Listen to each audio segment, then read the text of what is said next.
যে একটি ম্যাচ হচ্ছিল প্রমিলা খেলোয়াড়দের, বলছিলাম যে আবার আক্রমণ বন্ধু একাদশ প্রাণ ফিরে পেয়েছেন খেলার মধ্যেই। একজন খেলোয়াড় আঘাতপ্রাপ্ত হয়েছেন, বিধিসম্মত বাধা না দেখার কারণে আঘাতপ্রাপ্ত হয়েছেন। দর্শক বলছিলাম যে আমি মনে মনে ভাবছিলাম এবং আমার সতীর্থ ধারাভাষ্যকার তারা ভাবছিল যে গত 28 তারিখ দিনাজপুর এবং পঞ্চগড়ের মধ্যে যে আত্রাই মাঠে প্রমিলা যে দুটি দলের খেলা হয়েছিল সেখানে কিন্তু গোল শূন্য অবস্থাতে ড্র হয়, কিন্তু ওখানে 9 জন খেলোয়াড় এমন পর্যায়ে গড়িয়েছিল সেই খেলাটা, যেমন 9টা 8টা করে গোল মানে মারা হয়ে গেছে টাইব্রেকার, আর সেখানে আর একটি মাত্র করে বাকি ছিল। এখন ধারাভাষ্যকার ছিলেন আমাদের শ্রদ্ধাভাজন খুরশেদ রায়হান ভাই, তিনি বলছিলেন যদি এই গোলটি মিস হয়ে যায় সেক্ষেত্রে করণীয় কি? আক্রমণ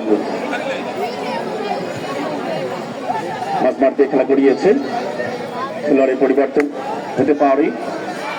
বন্ধু একাদশ চেষ্টা, বন্ধু একাদশ পাশে লাইন অতিক্রম করে মাঠের বাইরে ফলে থ্রোয়িং রুটিন ফুটবল একাদশের অনেক বলেই। সুপ্রিয় দর্শক মন্ডলী, আপনারা জানেন গণ পরিষদের এই বর্তমানে নতুন নির্মিত একটি দল, আর এই দলের নামে কিন্তু পাইকপাড়া একটি টিম গঠন করেছেন বিভিন্ন ফুটবল একাদশ।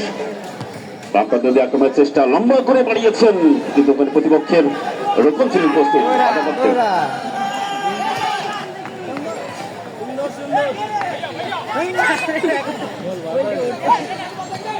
8 নম্বর জাসিবন্ত মহিলা চলে আসবে, মাঠে প্রবেশ করবেই।